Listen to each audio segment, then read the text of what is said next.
Vaste sujet quasi philosophique. J'avoue que quand j'ai choisi ce sujet, puisque c'est moi qui l'ai choisi, j'ai eu le droit de pouvoir choisir mon sujet, ce qui était super. D'un coup, je me suis dit, mince, dans quoi je me suis embarquée ? Je suis ni philosophe, ni sociologue, apparemment en tout cas. Et donc, qui suis-je pour parler de l'heure de la déconsommation et du rôle de la marque ?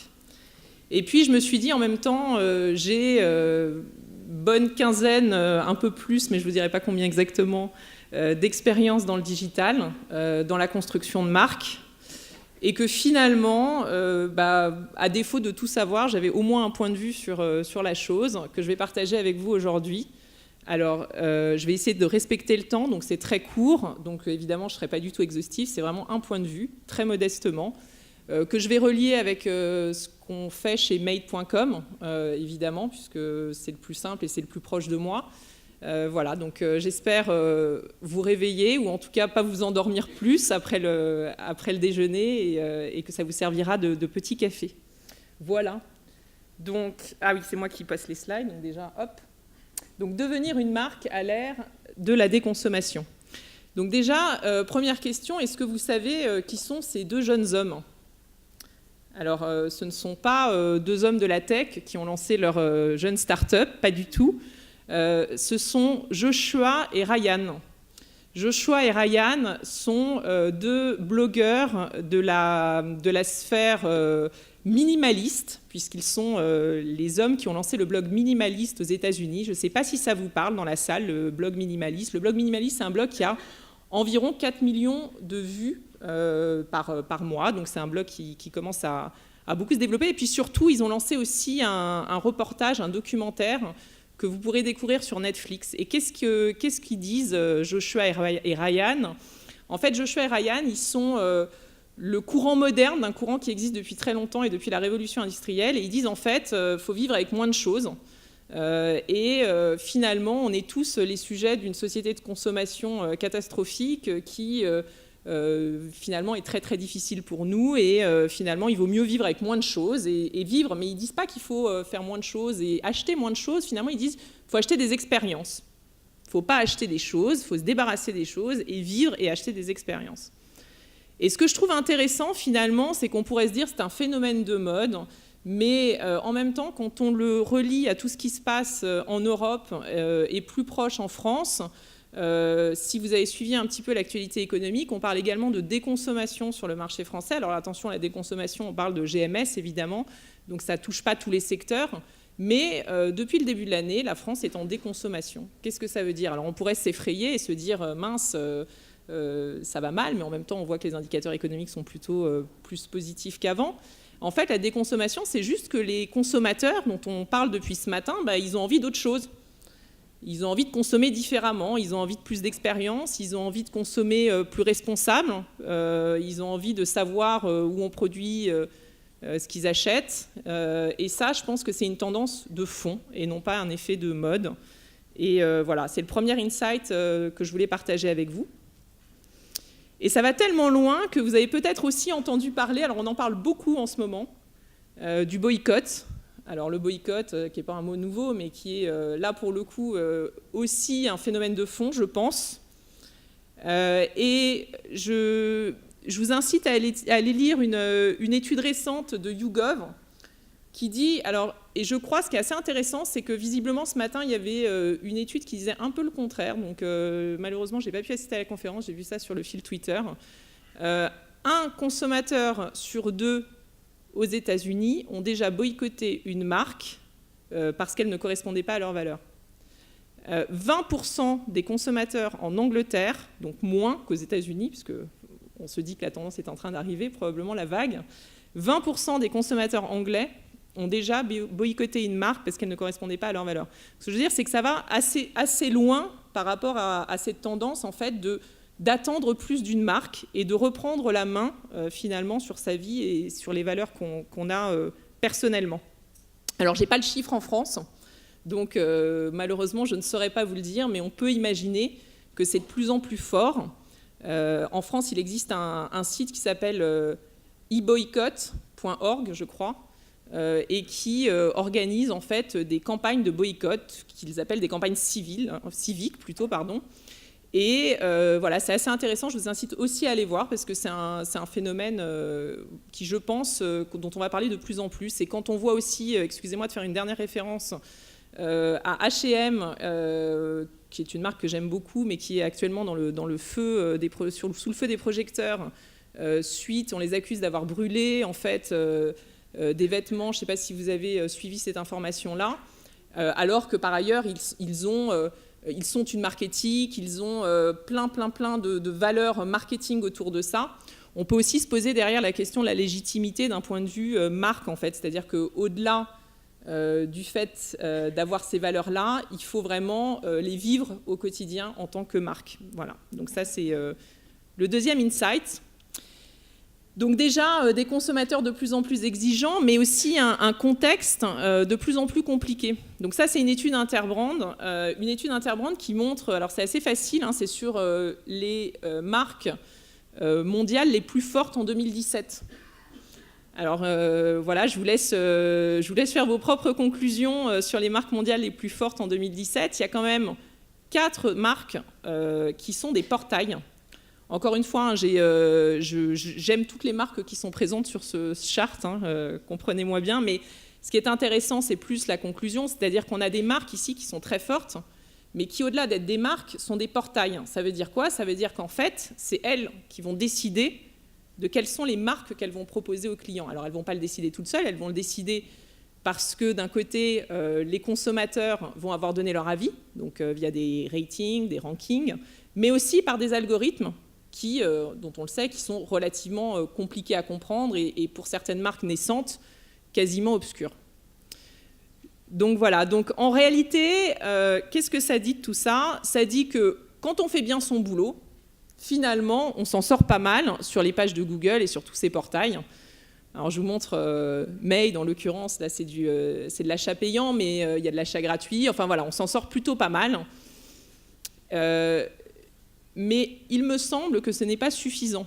Voilà, ça c'est le point de vue et c'est ce que je voulais ressortir vraiment de toute cette analyse, c'est que quand on sait que les consommateurs reprennent la main et qu'ils sont de plus en plus exigeants d'un côté et qu'il est de plus en plus difficile d'émerger, je pense qu'il est de plus en plus impératif finalement d'avoir un discours de marque. Donc c'est peut-être totalement contre-intuitif par rapport à ce que vous avez en tête. Alors je pense que dans la salle, il doit y avoir beaucoup de gens qui travaillent sur l'acquisition digitale, sur la data, et je pense que c'est extrêmement important.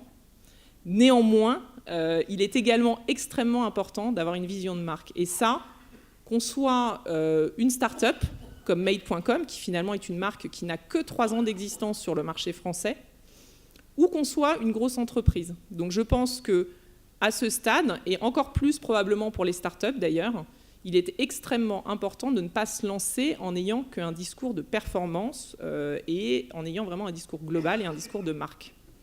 Qu'est-ce que ça veut dire? Alors, moi je vous ai sorti un certain nombre d'insights qui là sont en rapport avec ce que nous on a fait chez Made. Alors je vais vous parler 2 minutes de Made pour que vous compreniez bien un peu le contexte, et puis après on va sortir quelques éléments clés. Je regarde quand même le temps, ça va, tout va bien.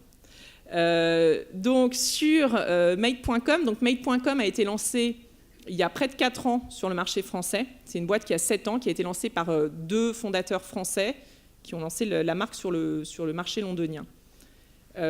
Et qui dès le départ en fait se sont donné une mission, et je pense que ça c'est le premier key learnings pour une marque aujourd'hui, une petite marque qui se lance, mais également une marque de taille plus importante, c'est qu'il faut un sense of purpose. Alors je suis désolée, je l'ai dit en anglais, en réalité c'est une mission, c'est beaucoup moins glamour, mais c'est tout aussi vrai, c'est-à-dire que je pense que c'est extrêmement important de savoir ce qu'on apporte sur le marché d'un point de vue, et là je vais dire sociétal, je sors un gros mot, mais je pense que c'est important. Donc nous, c'était rendre le design accessible à tous. Qu'est-ce que ça veut dire? Ça veut dire que dans l'ADN de Made, il y a cette notion d'aider les designers, de collaborer avec eux au quotidien. Et donc aujourd'hui, par exemple, pour vous donner un exemple très concret, Made collabore avec plus de 100 designers au niveau européen. Il y a très peu de marques sur le marché qui sont capables de collaborer avec autant de designers.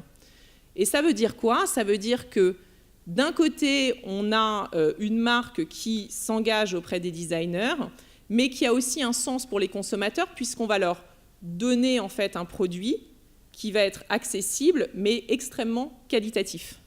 Extrêmement qualitatif.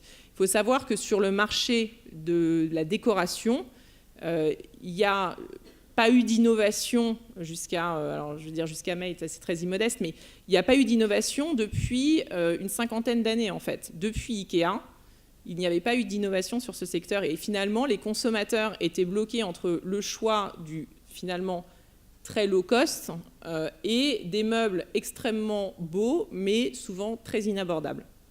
Donc voilà, donc ça a été la mission qu'on s'est donnée. Et pour faire ça, du coup, on a travaillé avec quelques exemples de designers, mais c'est vraiment important, donc on les met vraiment en avant. Et je pense que le sense of purpose, c'est une question que toutes les jeunes entreprises et les plus grosses doivent se poser, et c'est la première question sur la marque. La seconde, et ce qu'on fait très différemment de beaucoup de marques, et ça, j'y suis vraiment très attachée, parce que c'est le sujet, comme tu disais, Patrick, que j'ai un peu traité déjà préalablement, c'est, j'ai appelé ça donner du corps en fait, c'est désiloter le offline et le online, donc d'un point de vue acquisition évidemment, mais même au-delà de ça, c'est-à-dire que nous on est un pure player, mais on a un pure player qui a un showroom parisien, donc ça c'est un élément qui est assez distinctif, et on considère ce showroom non pas comme du retail, mais comme un investissement marketing, comme la meilleure vitrine possible de la marque. Donc ça, c'est un premier élément. Je vais vous passer très rapidement, on va vous passer une vidéo. Je ne sais plus où regarder, mais ouais.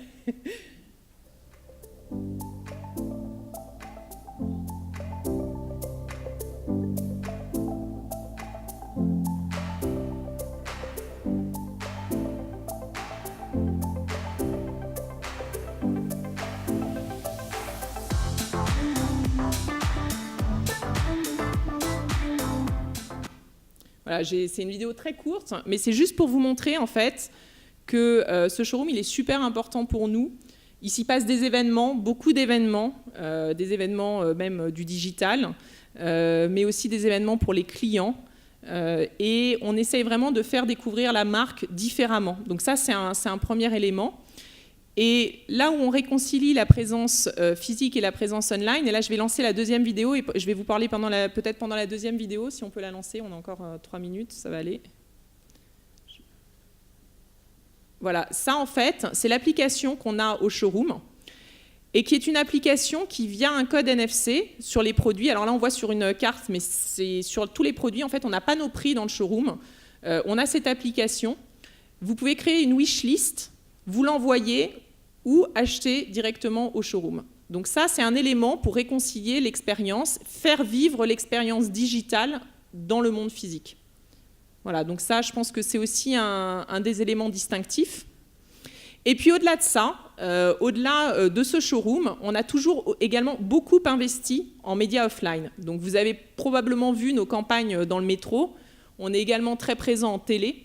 Et ça aussi, c'est un parti pris très fort depuis le lancement de la marque, c'est-à-dire qu'on dépense quasiment 50% de notre budget en offline. Donc voilà, et je l'affirme un peu comme, voilà, après c'est une croyance, hein, mais c'est au-delà d'une croyance, visiblement ça a l'air de plutôt bien fonctionner. Je pense qu'on ne construirait pas une marque si on n'était pas aussi fort en offline. Notamment dans un contexte, et on en a parlé un petit peu plus tôt dans une autre conférence, où Amazon est très fort, donc l'importance d'être une marque est encore plus prégnant. Ça, c'est le deuxième learning. Donc le troisième learning, c'est faire vivre l'expérience. Donc je vous en ai déjà parlé, je parle beaucoup d'expérience. Je regarde ça par rapport au minimalisme dont je vous parlais tout à l'heure. On a une présence de la marque chez Made qui sort des lieux conventionnels. Donc nous, on n'est pas un retailer et on n'aura pas les moyens, parce que notre business model ne le permet pas, d'avoir 80 magasins en France. Donc on essaye de faire découvrir la marque différemment. En haut à gauche, vous verrez une expérience qu'on a en Hollande, dans l'aéroport de Schiphol. C'est moins facile à faire en France, mais en tout cas en Hollande, on a réussi à faire ça. On a créé un espace pour l'aéroport de Schiphol, où on fait découvrir la marque, puisque les gens peuvent se reposer sur cet espace-là. Mais il y a également des bornes interactives, comme dans le showroom, ce que je vous expliquais. Donc, vous retrouvez exactement la même expérience que dans le showroom. Ça, c'est important. On a aussi des partenariats importants pour nous, comme Uniqlo. On travaille avec Uniqlo sur 2 de leurs concept stores parisiens, où de la même manière, on fait découvrir la marque et on renvoie éventuellement vers le showroom. Et puis après, on a des partenariats plus axés design, parce que je vous disais que le design, c'était super important pour nous. Donc, avec le musée de la mode, qu'on a réhabillé l'été dernier. En tout cas, on a réhabillé leur terrasse avec du mobilier made. Et là aussi, c'est une bonne expérience pour nous pour faire découvrir la marque. Et tout ça, ça fonctionne. C'est-à-dire que ça a un impact réel sur la conversion. Ce n'est pas juste pour se faire plaisir. Je tiens à le préciser. Et l'avant-dernier learning, le consommateur aux manettes, ça y est, ça clignote. Je vais accélérer un tout petit peu. Donc, je vous parlais du consommateur en préambule en vous disant aujourd'hui, c'est lui qui décide, c'est lui le plus exigeant. Je pense qu'il faut, on va dire, laisser aller un peu et accepter cet état de fait. Donc, nous, on l'accepte avec 2 éléments intéressants. Une plateforme collaborative où les clients vont pouvoir poster leurs photos, ce qui donne du corps, encore une fois, à la marque, puisque nous sommes une marque essentiellement disponible en ligne, que je vous ai parlé du showroom, mais qu'un client qui est à Toulouse a peut-être aussi envie de voir ce que va donner un meuble dans son salon. Grâce à cette plateforme, il va pouvoir aller consulter l'intérieur d'autres clients, pas forcément toulousains en l'occurrence, mais qui auront posté leurs photos du même meuble sur la plateforme. Également, on recueille les avis clients qu'on montre en toute transparence à nos clients via un outil Trustpilot, et ça après chaque livraison. Donc ça aussi, c'est des éléments de transparence qui sont très forts pour nous et où on accepte le fait que, quelque part, c'est le client qui est aux manettes. Le service client, pour vous donner aussi une dernière note là-dessus, est au cœur de notre... Enfin voilà, moi j'ai 15 personnes au service client basées à Paris et même physiquement dans les bureaux, ils sont situés au milieu du bureau parce que le client est roi, quoi. Voilà. Et ça, je pense que c'est aussi une manière de le formuler. Et le dernier point qui me tient à cœur, et je vais quasiment m'arrêter là, plus que l'engagement, s'engager, on parle beaucoup d'engagement consommateur, mais moi je pense que ce qui est très important, au-delà de l'engagement consommateur, c'est que la marque s'engage. Alors il faut qu'elle s'engage sur un champ de légitimité, c'est-à-dire qu'on ne peut pas s'engager sur n'importe quoi. Je vais vous citer une initiative qui n'est pas une initiative de Made, mais en fait il y en a plein. Il y a très récemment une marque de laitière qui s'est engagée auprès des fermiers. Donc ça c'est intéressant, avec 2 prénoms, je vais pas vous, Michel et Augustin. On a, nous, décidé de nous engager encore plus vis-à-vis des designers. Je vous en ai parlé, c'est hyper important pour nous. Et donc, ce qu'on a créé, c'est une plateforme, elle vient d'être lancée, elle a été lancée la semaine dernière, une plateforme collaborative où les designers et les créatifs, parce qu'en fait, il ne faut pas forcément avoir un diplôme, peuvent poster leurs idées sur cette plateforme. Les consommateurs vont dire quelles sont les idées qu'ils trouvent les plus pertinentes et les plus intéressantes. Proposer, en fait, avec quelques euros de confirmer leur note d'intérêt, parce qu'on veut avoir des vrais intérêts et pas juste des votes et des clics. Et à partir de là, Made va produire et distribuer. Donc là, c'est plus que du laisser-aller ou du lâcher-prise, c'est vraiment, c'est plus nous qui décidons. Et on veut que ces nouvelles collections, qui viennent d'un peu partout dans le monde, et j'espère beaucoup de France, représentent entre 5 et 10% de notre portefeuille de produits. Donc ça, c'est un vrai engagement. On pense qu'on est légitime parce qu'on s'est toujours engagé auprès des designers et en même temps, on pense qu'on est capable d'être honnête aussi sur cet engagement-là. Donc voilà, et on va le tenir et j'en suis très fière. Voilà, et je vais vous laisser parce que je trouve que alors je ne sais pas, Konosuke Matsushita, je ne sais pas si vous le connaissez, mais c'est le fondateur de Panasonic. Et il a cette phrase auquel je vous laisserai réfléchir du coup pour la suite, c'est que si une entreprise n'arrive pas à faire assez de profit, c'est que son impact sociétal n'est pas assez fort. Voilà. Donc merci à tous.